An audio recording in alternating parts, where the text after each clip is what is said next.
O livro conta a história de um menino que sente coisas na barriga, ele não sabe exatamente o que é, ele chama de monstrinhos e ele vai, cada monstrinho é uma emoção.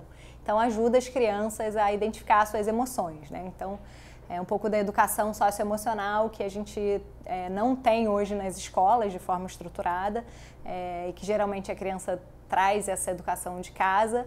Então o livro acaba sendo uma ferramenta para aumentar o engajamento dos pais na educação das crianças em relação a isso.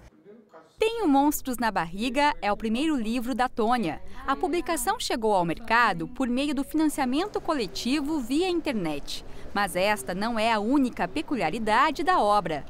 A gente sabe que as crianças já nascem com a mão no telefone, nos aplicativos, então não tem como negar que a gente tem que integrar os objetos físicos com a tecnologia em busca da aprendizagem e do maior engajamento das crianças nesse processo de aprendizado. Com a realidade aumentada, a gente tem, os monstrinhos podem ter vida e ter outros aspectos de comportamento que dá para ajudar a criança a ver. Ela visualiza o que aquele monstrinho do sentimento se comporta. Então ajuda a identificar a reação do monstrinho com a emoção que ele tem. Então, por exemplo, o monstrinho da raiva, ele pode quebrar um vidro, e isso só é possível por causa da realidade aumentada. O desejo da escritora ganha forma nessa produtora da Zona Sul do Rio de Janeiro, que desenvolve a realidade aumentada, a tecnologia que permite aos usuários ver o mundo real, ao mesmo tempo em que mostra uma informação visual importante.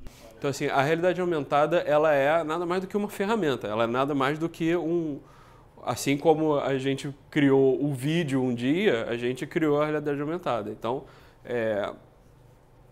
basicamente, eu acho que assim, varia muito com o propósito que você tem. Hoje em dia, os carros, por exemplo, usam um pouco disso quando eles estão detectando a parte de trás da câmera do carro, detectando para você fazer estacionamento, não sei o que. Isso, de uma certa forma, é a realidade aumentada no cotidiano. Um museu de uma companhia elétrica e uma banda de música também já procuraram a empresa para desenvolver aplicativos para essa área.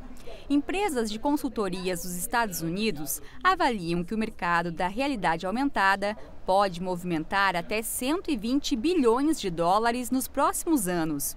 Do ponto de vista editorial, uma questão muito legal, que você pode imprimir uma revista inteira, né?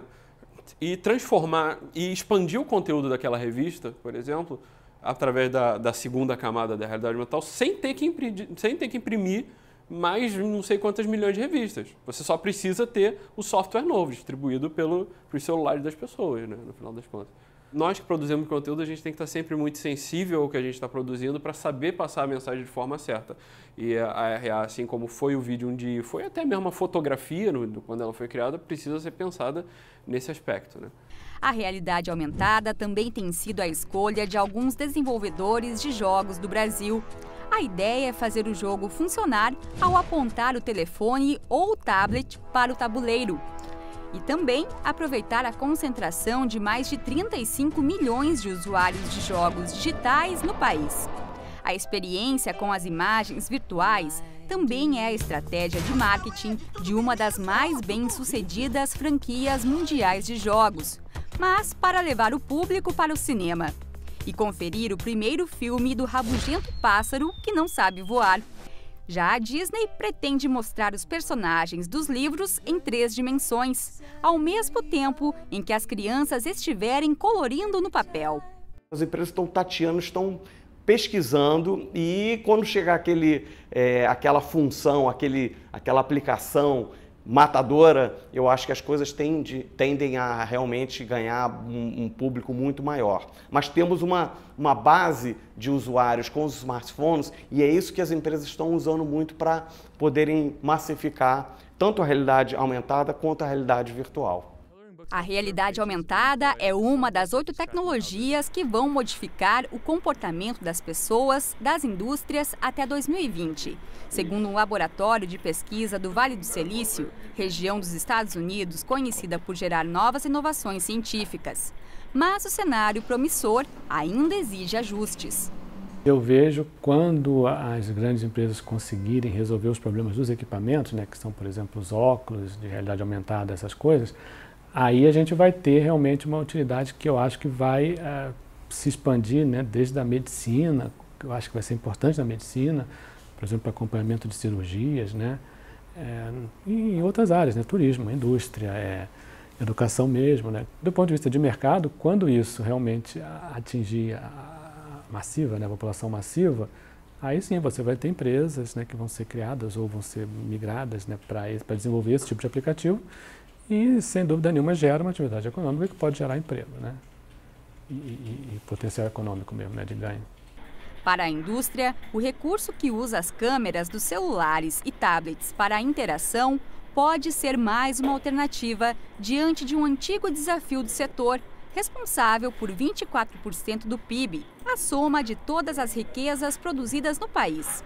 O trabalhador brasileiro ele produz, no mesmo tempo, cerca de 1/5 do que um americano produz, 1/4 do que um coreano produz. A gente pode trabalhar em curvas de produtividade com tecnologia. Esse é o grande desafio nosso, não fazer tecnologia por modismo ou porque a gente acha que é legal, mas é desenvolver, testar, validar pedagogicamente, ver que aquela tecnologia tem racionalidade, que ela tem um custo que vai trazer benefício para a gente, benefício para a sociedade, melhor aplicação do recurso. Então essa é que é a nossa ideia, é desenvolver coisas que sejam pertinentes, aplicáveis e que tragam resultados melhores para o país. A gente vê isso com 2 viés. O primeiro, através da formação desse nosso aluno, que é futuro profissional da indústria, e outro viés também é a aplicação dessas tecnologias diretamente na indústria, inclusive com cases já aqui da nossa região, em que nós desenvolvemos um aplicativo mobile, também com realidade aumentada, para a indústria local. A pesquisa e o desenvolvimento da tecnologia dentro do Senai começou em 2009. Hoje é usada por cerca de 80 mil alunos de 4 cursos técnicos. Cada unidade curricular, que é um nome chamado para disciplina dentro do Senai, ele tem cerca de 3 a 2 objetos ali que o aluno pode estar interagindo e entendendo melhor aquela matéria, né? A tecnologia que a gente se propõe a fazer aqui é exatamente dar vida aos recursos educacionais que a gente tem hoje, né? De forma impressa. Então, em formato mobile e em formato offline, a gente consegue dar mais dinamismo, né, ao nosso aluno de hoje, que às vezes ele está fadado àquele livro, àquela leitura impressa e estática, né? Eu penso em seguir a carreira de engenharia de energia. E essa questão de movimentação de elétrons, como funciona a energia, é algo que eu não consigo ver nem no real e entender na teoria é muito complicado. Então, ver uma animação da movimentação faz com que se torne o compreendimento da matéria muito mais simples. Se torna algo mais tranquilo de entender e mais fácil de aprender do que simplesmente o professor explicando. Eu acho que a realidade aumentada na educação, as possibilidades são muito interessantes e para o Brasil, onde já temos essa quantidade enorme de smartphones, que já é um aparelho que chegou a um custo que a população, em sua grande maioria, consegue ter acesso, eu acho que temos que usar, sim, essa base de usuários e como temos um país muito grande, onde é difícil às vezes as coisas chegarem, você pela internet, você cria um aplicativo onde todas as escolas podem baixar no Brasil todo, isso traz uma flexibilidade e uma capilaridade para conteúdos interessantes. Acho que temos que usar. O Brasil é um país perfeito para a gente conseguir implementar, principalmente treinamento e educação através da realidade aumentada e da realidade virtual também.